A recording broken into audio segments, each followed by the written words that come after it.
All right, so welcome everybody to insurance coverage for nonprofits. I want to welcome and thank Brian McNulty here from Johnson Financial Group, and I'll let him go right into his presentation. Thank you so much for being with us today. Yeah, very good. Thank you, Anna, for the warm introduction, and good afternoon to everybody. I'm happy to be here today. I know that you guys probably all lost a lot of sleep last night knowing that you're going to get an insurance presentation today. I think that's the most exciting thing that anybody could sit through. So thank you for having me here today and spending a little bit of time talking about insurance implications for nonprofits. I've been in the insurance business for 18 years, many of which have been focused in the nonprofit arena. I work for Johnson Financial Group. For those that are not familiar with us, we have a geographic footprint across the state of Wisconsin, and so we're in most of your larger markets and some of the smaller markets. We're a large insurance intermediary specializing in commercial insurance, employee benefits, and life insurance and personal insurance. And so with that as a backdrop and just a little bit about me and our organization, I wanted to acknowledge before I get started in conversations with Anna that I understand that we have a range of organizations that are present today, from those that do not have active employees and are purely volunteer related organizations, all the way up to folks that have a staff of employees. And so I'm going to try and speak in the most general terms that I can, understanding that some things are going to be more applicable to those folks that have employees, and then less applicable for those that don't. And so we're gonna go through a little bit of a coverage checklist, and this is something that you can kind of take away, and I've sent this to Anna, and she can distribute it to everybody that's participating today. But we're going to go through a little bit of a generic coverage checklist. I'm going to speak a little bit about some emerging trends, like what are the things that, if you're an executive director managing one of these organizations, what are the things that might give you pause from a trend perspective in claims arena for nonprofits. And we're going to spend a reasonable amount of time talking about the directors and officers insurance. I understand that everybody here has a board of directors, and so from a directors and officers perspective, I think that's a topic that's relevant to all of us. And I have a neat little tool that we'll go through at a high level today that we will furnish for everybody here so that you can do this exercise within your own organization, because it'll serve as a little bit of a red light, yellow light, green light exercise in terms of, what are some of the controls that I have in place? What are things that may be opportunities for us as an organization to do better? And that's all with a lens towards the directors and officers liability exposures. So with that, Anna, if you wouldn't mind, I'm not very Zoom savvy, as we found out here before we got started, but so Anna is she's driving for me here today. But what this is something that we use for nonprofits. We use it for profits. And as I said, you guys will all receive a copy of this. And I think it's a good exercise for those responsible for insurance within your respective organizations to use this as a guiding document as you're going through a conversation with your insurance professional around, the exposures that you have, and the insurance coverages that you are buying for those exposures. As I said in the beginning, some of these exposures will not be relevant, and some of them will be more relevant. And so I'm going to go through this at a pretty high level. And I also want to take a moment here too to to offer to anybody that's participating here. If you have a question as we go, please, Anna, is there a feature where somebody can raise their hand and you can, ask questions interactively while we're going? Definitely. People can raise their hand or type in the chat. Either Okay. would be fine, and we'll catch them. Yeah, and that would be my preference. So please feel free to interrupt me. Please feel free to ask questions as we go, because if I just sit here and drone on, for half hour, 45 minutes from here, then that's probably not going to be a very successful use of everybody's time, understanding that some people may not want to ask questions as well. But this is meant to be as interactive as you guys are comfortable with. And I am not at all offended if somebody wants to stop me as I go and ask a question. So, obviously there's going to be organizations that have brick and mortar, some more than others. I think if you're an organization that has multiple locations, this first line item, the blanket versus the scheduled location, is important. The coinsurance versus agreed value, that's an important, conversation to have with your insurance professional. If you are responsible for insuring a property, oftentimes if the property isn't insured correctly, and has coinsurance penalties, if you have a significant fire, tornado loss, and you have a coinsurance clause and the property wasn't insured to value appropriately, there can be a coinsurance penalty. And so you definitely want to have agreed value, and you definitely want to be monitored. For those that are insuring properties, everybody's aware of the inflationary environment that we're in currently. And a big issue in insurance right now is that the values that properties were insured for last year, 2 years ago, 3 years ago, are no longer relevant valuations, because inflation has, cost of labor, cost of materials have driven the replacement cost of buildings kind of through the roof. And so we want to be looking for agreed value when we're insuring properties, and we want to make sure that the property valuations have been probably bumped up. The insurance company will oftentimes do that for you, but if they haven't, you want to take a look at that, because inflation's real, and it has a real impact as to how we're insuring property. And if you want to just scroll down just a little bit, Anna, these are all different ways of insuring property. The special perils is the broadest form for insuring property, so you're going to want to look at that. Oftentimes, people don't understand in the property world that flood isn't automatically included. And so if you're in a floodplain or approaching a floodplain, that's a conversation that you're going to want to have with your agent. We've had situations in the last 3 or 4 years. We had an issue in Madison, I think it was 3 or 4 years ago, where there was all kinds of flooding there. There was a ton of uninsured losses related to that flood. So be mindful of where you're at and your relationship to a flood zone, and have a conversation with your broker around flood insurance. I think if we want to keep moving on down just a little bit, Anna.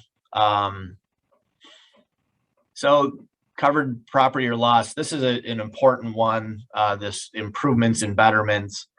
If you do not own the building, if you're a tenant in a building, but you have a long-term lease agreement, and you're not otherwise responsible for insuring the building, so the landlord is insuring the building, you have a long-term lease agreement, and you've put up walls, you've done a build out in there, that is called improvements and betterments. And so oftentimes we find that nonprofits that are long-term tenants of a space, that have done a build out to suit the needs of their organization, that they failed to ensure those improvements and betterments. And if there's a total loss to the place that they're leasing, they would have to, once that gets rebuilt, they would be on the hook for the cost of redoing all the improvements and betterments. So for those tenants out there, that's an important thing to keep an eye out as you're having your conversation with your insurance agent.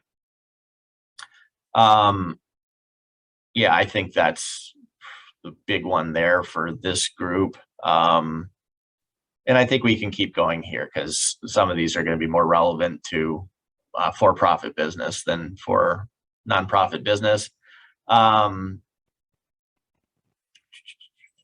Yeah, I think that we can keep going here as well.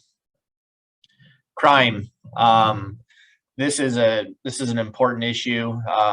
This is going to dovetail with one of the emerging trends that I'm going to spend some time talking about, which is cyber liability. The key coverages here that you're going to want to take a look at under a commercial crime policy are going to be, there's actually another line item that's not referenced in this checklist, and it's called computer fraud and funds transfer. That's a very important coverage really for anybody. Anybody that has a budget, anybody that has accounts, anybody that is a steward of funds for a nonprofit. If you look at the continuum of claim activity in the insurance space for nonprofits, the number one claim frequency is in workers' compensation. Some of you guys have employees, some of you don't. And the number two claim frequency is related to computer crimes, is related to cyber liability and this computer fraud and funds transfer, where they're hacking into your computer system and being able to steal money, set up fraudulent wire transfers, get shadow accounts, and be able to go in there and steal money. And so I think if you hear one thing today from me, it would be, I need to consider, what our exposure is for cyber liability, and two, have a conversation with my insurance agent about, do I have any coverage? Sometimes insurance companies will throw in maybe $100,000 of coverage, $50,000 of coverage for computer fraud, funds transfer, and cyber liability. But oftentimes they don't. And I'm going to get into some statistics around that a little bit later, but be mindful of that. It's a problem in nonprofits. It's a problem in Main Street small businesses. A lot of people think that, what would they want to do with little old, the Wisconsin Literacy Council? But that's exactly the types of organizations that those hackers are targeting, because they understand that there's not sophisticated IT departments, and that it's, really kind of low-hanging fruit. A big issue emerging there is in the ransomware area, where they're, we're gonna hold your bank accounts hostage and your mainframe hostage until you pay us back a ransom. So anyway, I'm getting off on a little bit of a tangent there, but I really want to make sure that everybody is understanding of the exposure to cybercrime and the insurability of it, and to make sure that if you don't, that you're evaluating having some cyber liability coverage. Okay. So scrolling down here into the general liability area, most everybody here will have a general liability policy. I think that the high note here is that,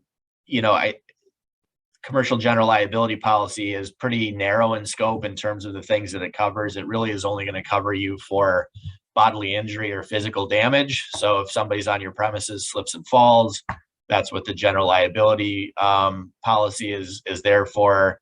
If for some reason an employee of your organization were to cause physical damage to a leased property, etc., that's where it would be covered.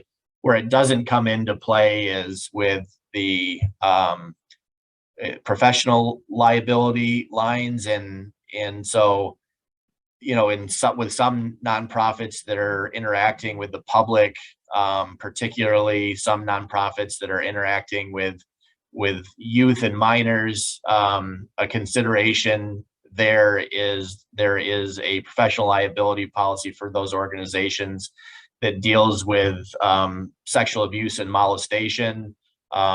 We deal with a lot of different organizations that have exposure to volunteers. Heaven forbid that anybody would ever think something like that would happen. I know it's a completely unpleasant thing to contemplate, but it's an issue, and it's an issue that we confront as an agency on a semi-regular basis, and just understand that, coverage for professional acts and those types of abuse and molestation type of exposures are not something that's contemplated under the general liability policy. It's something that would need to be endorsed to the policy or purchased separately. Yeah. Brian, I have a quick question in relation to that in the chat. Yeah.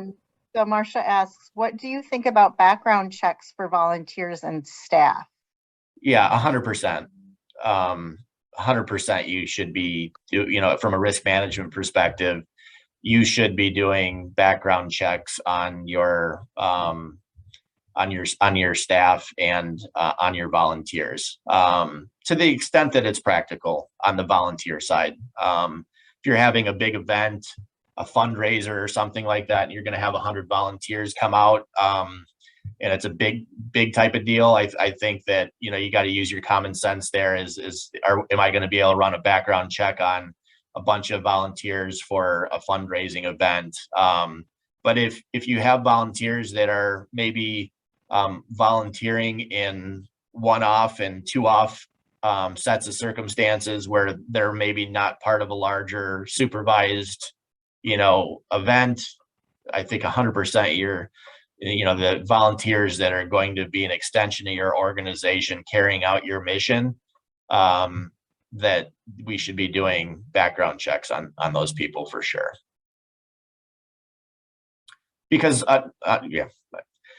organizations with people that deal with children and deal with the public, those are targets for people that are bad actors. And I'll say it again, it's unpleasant to talk about, but it's an exposure that is real for some nonprofits, and it's an exposure that's oftentimes uninsured, and people do not understand that. They think it's should be insured under their general liability policy, and it's not.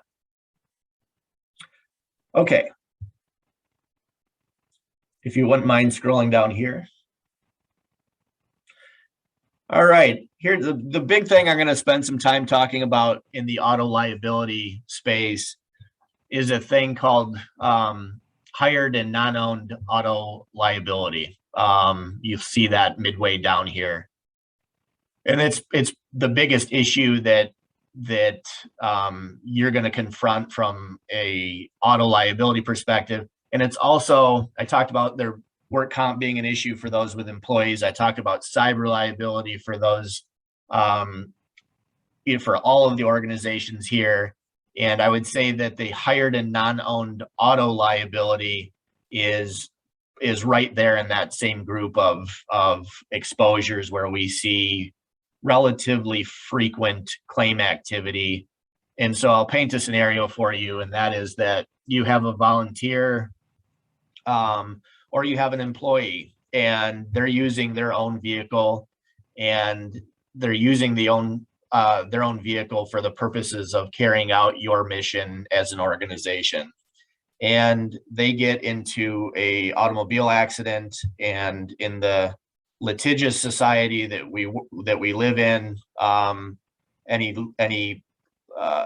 lawyer is going to try and understand, if your employee or volunteer is at fault. They're going to find out, were they acting alone? Were they just, going to the grocery store? Were they working as an agent of another organization?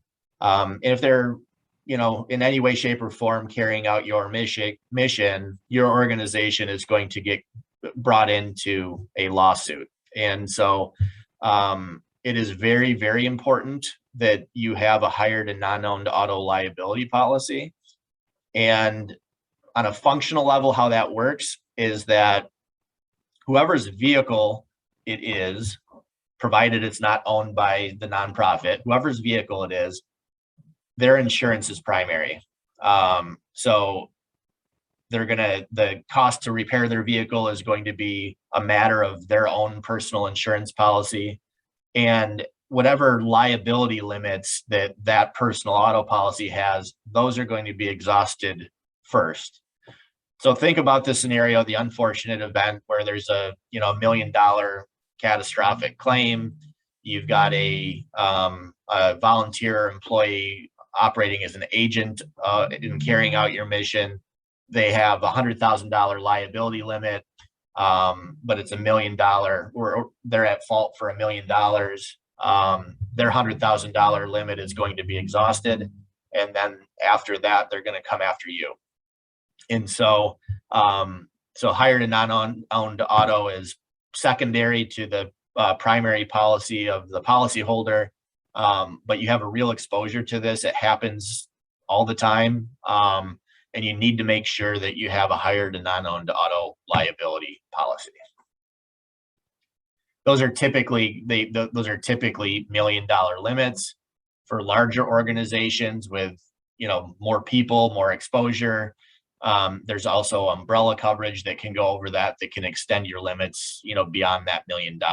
But be mindful of the hired and non-owned auto liability exposure.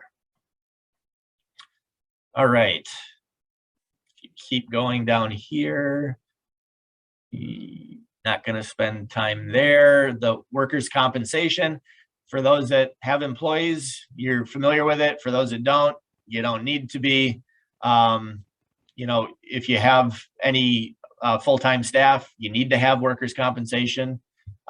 If you have full-time staff and do not have workers' compensation, you are subject to fines and penalties from the Office of the Commissioner of Insurance. So that's the litmus test. Do I have employees? Yes, I need workers' compensation. Do I not have employees? No, I don't need workers' compensation. So I think for the purpose of today, I won't spend a lot of time belaboring workers' compensation unless other people have any questions there. We can skip past this piece, and we can skip past this as well. Yep, keep going. And so now we're going to get into the executive protection. As you see here, there's some components of this that probably aren't going to be relevant unless you're doing mission work outside of the country. There's some nonprofits that do that, and so that's where the kidnap and ransom and extortion coverages become something that you should really consider. But for the purposes of what we're talking about for organizations with boards of directors, the fiduciary liability, the directors and officers liability, and the employment practices liability are the very big ones. And we'll spend the majority of our time talking about directors and officers liability because that's the one that universally applies. Employment practices liability, it's important to speak to for those that have employees. That's a very important coverage as it relates to the hiring and firing and the discrimination and wrongful termination world. So if you have, maybe a more significant staff of employees, and you are, you're performing HR functions regularly that could open you up to an employment-related lawsuit. Employment practices liability would be very important there. A lot of people tend to think that those exposures are contemplated under the commercial general liability policy, and they are not. So for those with employees that are doing hiring and firing, be mindful of employment practices liability. You should absolutely have that coverage. And for a nonprofit, it's a relatively inexpensive coverage. Fiduciary liability is, what you might think it is. It's related to, and there's some overlap under the directors and officers coverage here as well. But when you're operating as a fiduciary to whether your employees or to your donators, what's the term I'm looking for? benefactors, etc. Fiduciary liability could be an exposure worth contemplating. I tend to think in the realm of what we're talking about here today, probably not so important as it is in the directors and officers space. And so with that, I'm going to pause for a moment. I'm going to ask if there's any other brave souls that have any questions or comments. And if there are, I'm happy to answer them. And if not, we can progress to Anna. I have the two links. We're gonna move away from this coverage checklist. We're gonna make sure everybody gets a copy of this, as I said, so that it can help facilitate a conversation with your agent about the various exposures that you have. And do we have insurance for that? No. Should we have insurance for it? Maybe. But we're gonna give you that as a takeaway. Let's see. Is there a way to have employees sign waivers of liability to avoid needing coverage types? Great question. That's a really, really good question. But this is the best way that I can describe that. When you go to a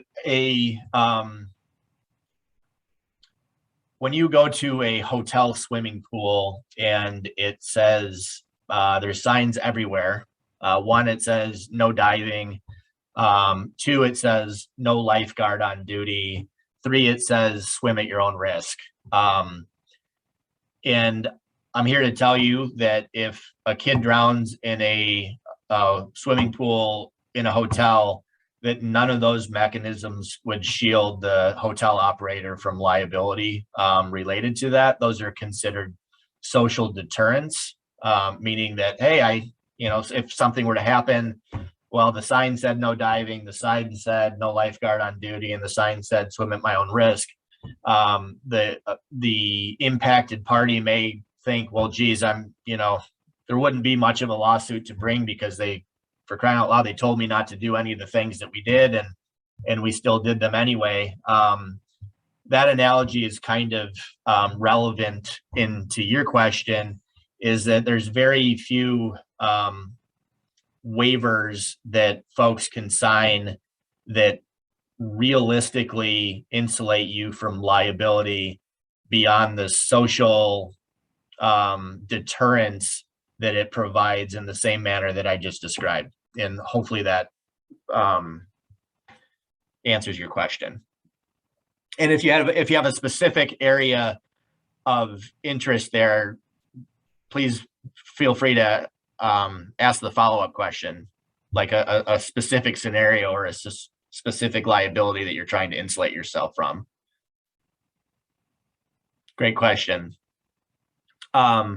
So there are, in general, if there were coverage language interpretations that would extend coverage related to COVID, they no longer exist because the pandemic, that was not something the insurance industry was intending to contemplate, was insuring against a pandemic. And so most policies will have communicable disease exclusions. And when I say most, almost effectively all of them have communicable disease exclusions, with the one caveat being workers' compensation. So if an employee, but the litmus test with workers' compensation and COVID is it needs to be demonstrated that they got COVID arising out of and in the course and scope of their employment. And so, if somebody, there's still a bar that needs to be overcome there from a compensability standpoint, even within the realm of workers' compensation. And I would say that while it's theoretically compensable under workers' compensation, a small percentage of actual work comp claims for COVID have been proven to be compensable because certainly if you're working in a healthcare environment and you get COVID, that's compensable. if you're working in a daycare, something like that, where you're interacting with that kind of people as a part of your job, it would be most likely compensable. I'm sitting here in my office at at Johnson Financial Group. If I were to get COVID and suspected that I got it from being here at work, it most certainly would be denied. And so it's not exactly black and white. It's a little grayer, but the grayer shades are fairly obvious.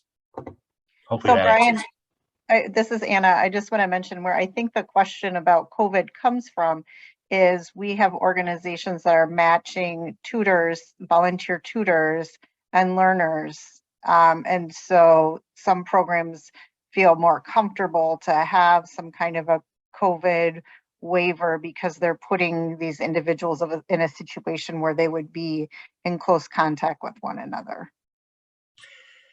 Yeah. That's really helpful context. The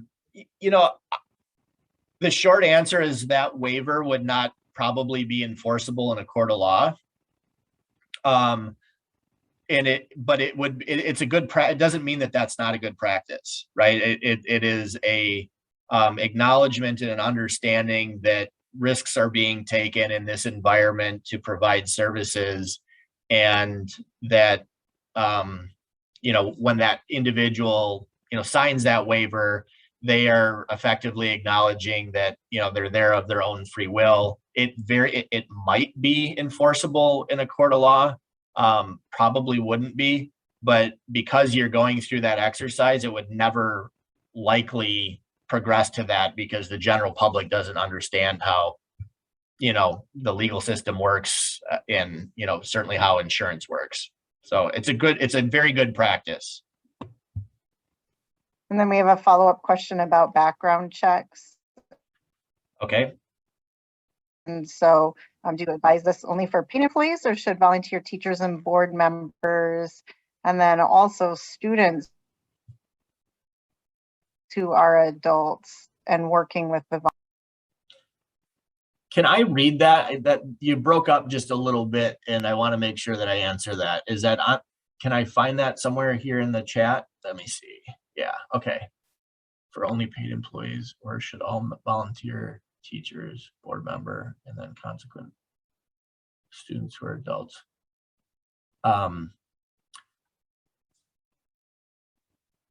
So the answer is, I'll go back to my original answer just a little bit, in that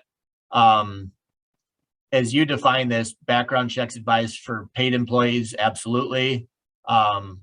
Should all volunteer teachers, board members, and then consequently students who are adults need background checks?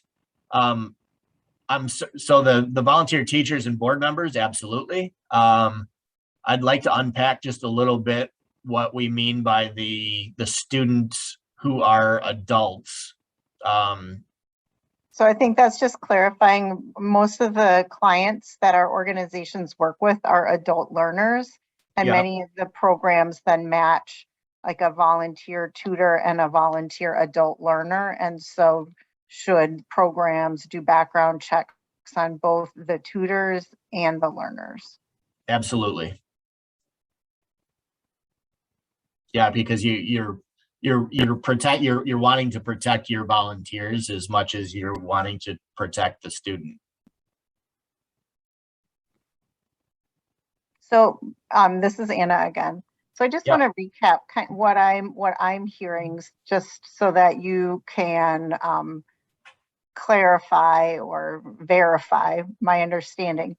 So with both the auto, the auto insurance, the hired auto, or whatever, but so if somebody's using their own car, or if somebody is working with a learner, a volunteer is working with a learner, all of that you can put a lot of things in place, like background checks and policies and waivers that people sign. But ultimately, the insurance, you should still have the insurance in case something did happen. and somebody did sue you, then, these waivers and other documents that someone signed doesn't necessarily mean that they can't turn around and sue you if something happens. So you still need to protect your assets. That's a great point, and a big part of this, a big part of the value of insurance is in the defense costs, right? So, any one of those scenarios that we're talking about there, you may not, the person that is suing your organization may not ultimately prevail in a court of law, may not have legal grounds within their lawsuit, but they may take it to court. They may appeal that decision. They may appeal that appeal. And so an insurance company has what's called a duty to defend. So if there is a suit allegation brought against you that's relevant to a covered cause of loss or a coverage that you've purchased, they have a duty to defend you. And in some for various coverages, that duty to defend, the defense costs are within the policy limits, and with some and they're outside of the policy limits. But oftentimes that duty to defend and the lawyer and legal costs associated with lawsuits is the bulk of the value of what the insurance policy is providing.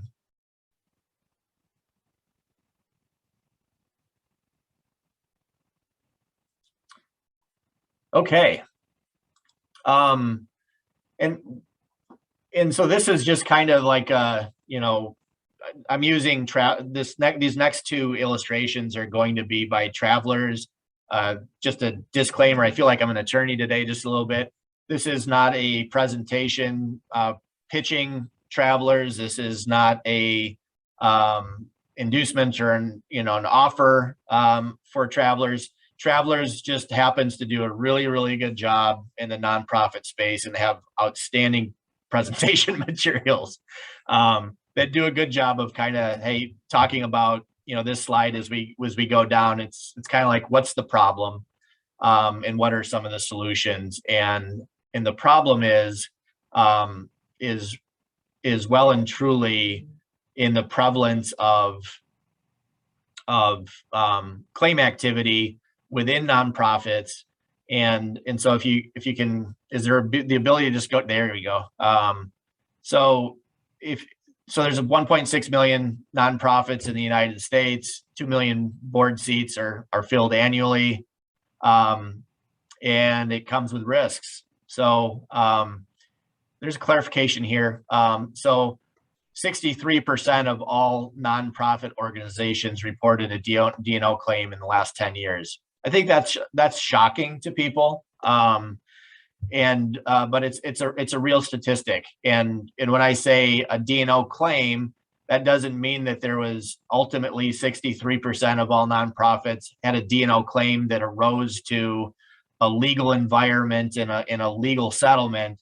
It just means that 63% of all nonprofits have been confronted by a claimant in the area of directors and officers. Some of them have resulted in massive payouts. Some of them went nowhere, and everything in between.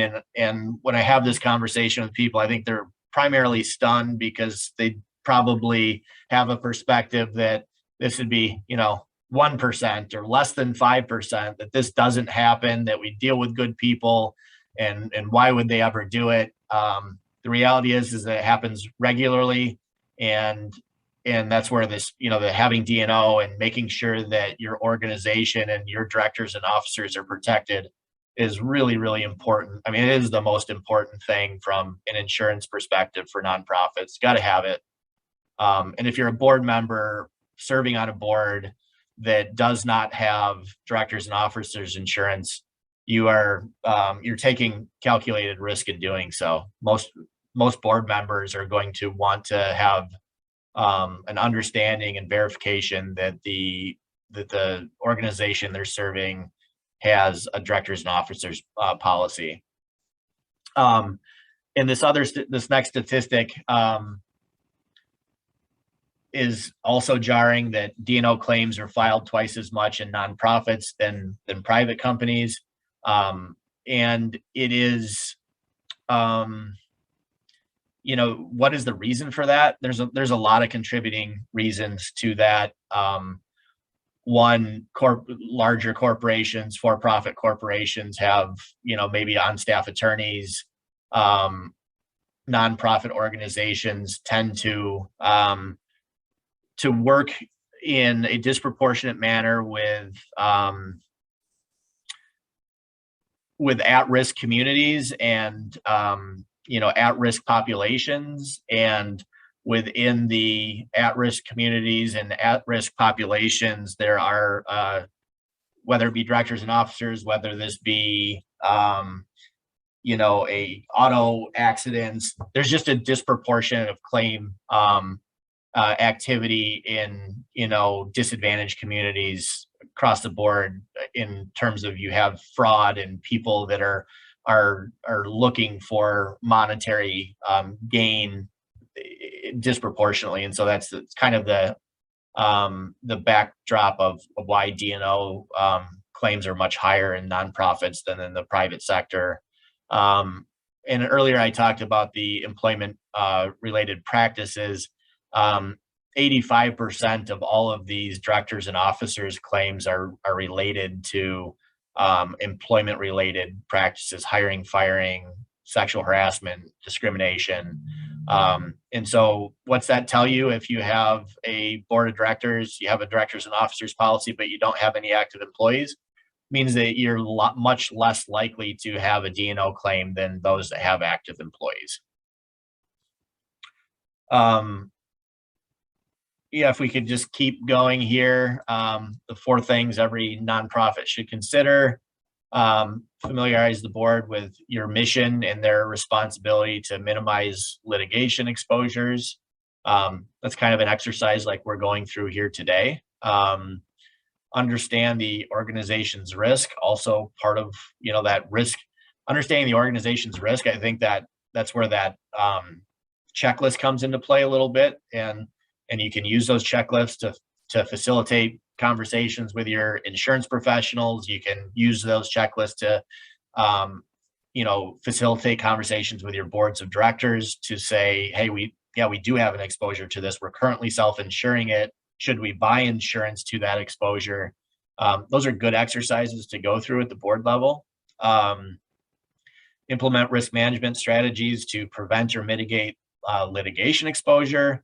And lastly, ensure the organization and board have the right directors and officers liability insurance from a reliable carrier. That's Travelers' not so subtle plug for themselves in this set of circumstances.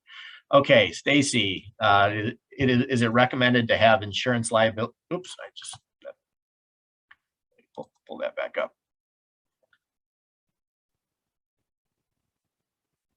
Yes. Is it recommended? The question is it recommended to have insurance liability language in organization documents and bylaws? It absolutely is, which is a wonderful segue into the next and last exercise that we're going to go through. Anna, can you pull up the link? Okay, and so I'm gonna if everybody's got a pen and paper, I want to just give you a website. This is where this test exists, and a bunch of other resources for nonprofits related to directors and officers. And so that website is travelers.com/nonprofitdo.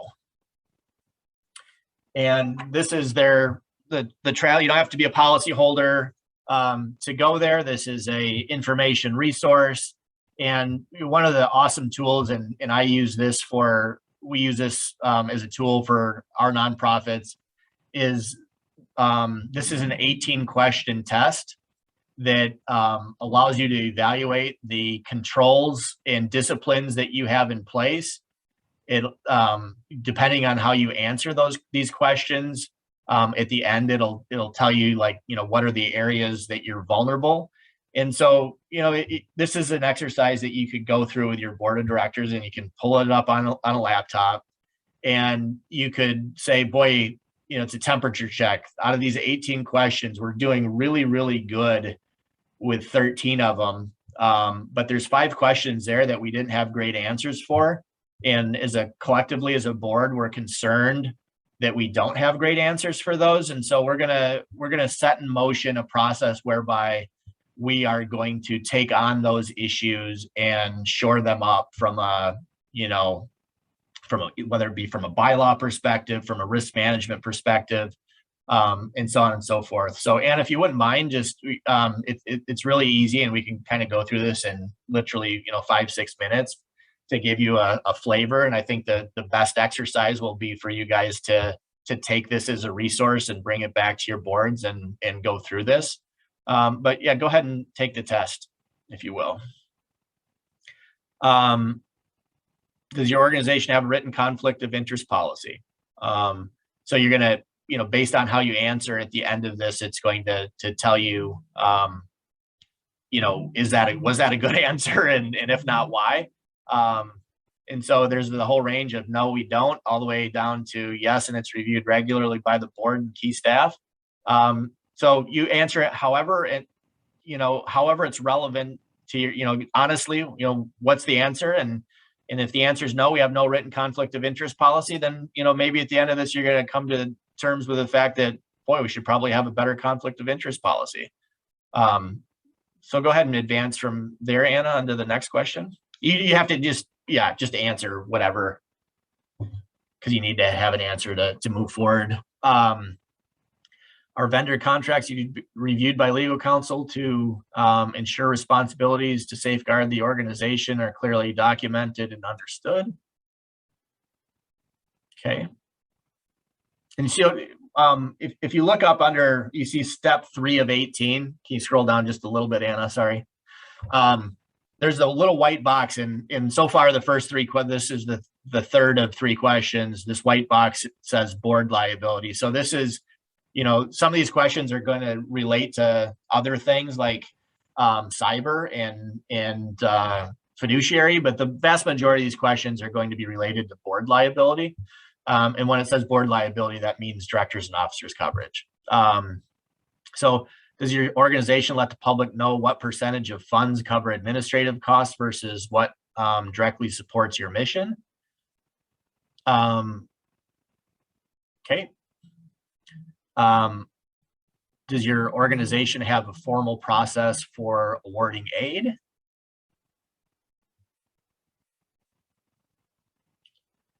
And as you might imagine, as we go through this, these questions all relate back to claim scenarios, really. So like in that last question, and you can't go back, sorry, but do you or maybe you can. You want to go back to that last question really quick, so I can just kind of give you some perspective. You might imagine, if they're asking this question, what could possibly go wrong if you do not have a formal process for awarding aid? And the short answer is that you open yourself up to a lawsuit of discrimination against an individual or an entity if you were not following guidelines. They could say that, well, you gave it to this person and they fit the general description of who I am, and you chose them over me. I'm going to sue you. Okay, on to the next.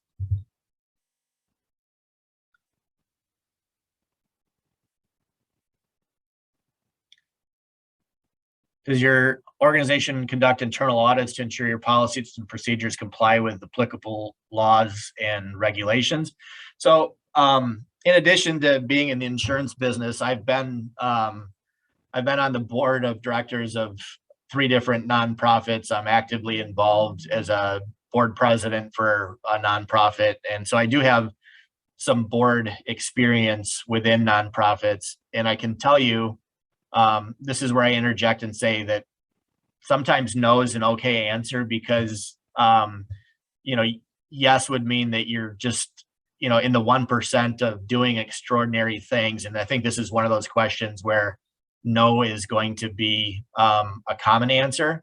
So I don't beat yourself up too much as you go through these questions if the answer is no, understanding that some of these questions, the vast majority of people are going to answer no.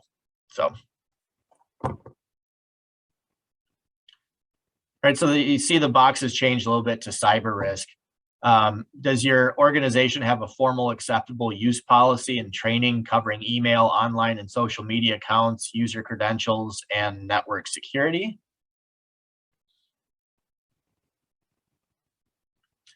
Is access to online accounts, data, software, and systems restricted to only what is essential for employees and vendors to fill job requirements?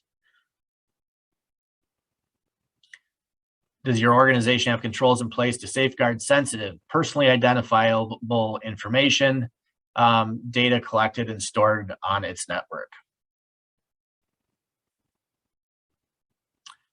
Are employees allowed to access sensitive data and systems from their personal computers and devices? Does your organization have a formal incident response plan to protect, backup, and restore all critical data and systems after any network breach or disruption? Does your organization separate financial duties such as recording cash receipts and preparation versus distribution of payroll to help prevent fraud and forgery?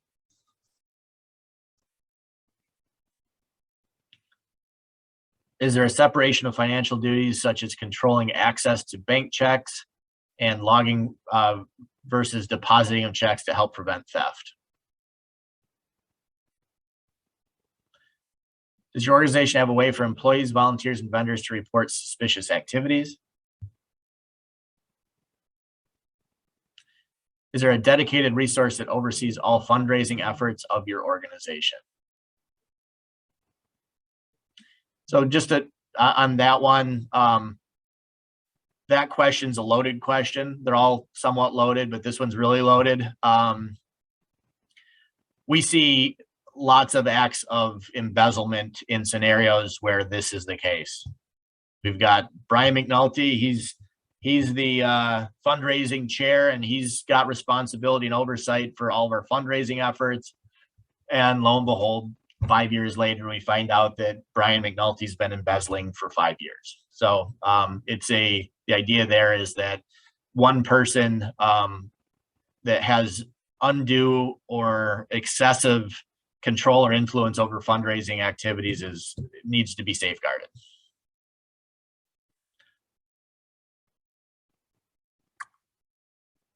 There we go. You guys are good anticipators of risk management questions. Are background checks preferred on all applicants, employees, and vendors, particularly those who handle money? Yeah, which best describes your nonprofit organization? How many employees does your nonprofit organization have? And where is your nonprofit organization located? If you go next, it says, wait, nonprofit may be at risk. And so if you scroll down there, it's going to show you your results. You can print out your results, and then you can use those results to meet with your insurance agency to go through them. You meet with your board to figure out what is our plan of action. So it gives you a score on where you fall within benchmarks of peers similar to you, and so on and so forth. And so I will email Anna the email address to the landing page for this site, because I think it's an awesome resource for nonprofits, for their boards of directors, and particularly for executive directors that are trying to do a temperature check. Are we good? Are we great? Do we need a lot of help? I think that's a good exercise to go through to really understand where you fall, along the continuum. So with that, I really thought that I was going to end a lot earlier than I did. The conversation flowed pretty naturally, and the topics, hopefully, I think were relevant. You guys had some really great questions that are really clued into, the exposures and risk management mechanisms that you can try and implement for your organizations. And with that, I open to any more questions that anybody else might have before we part company today.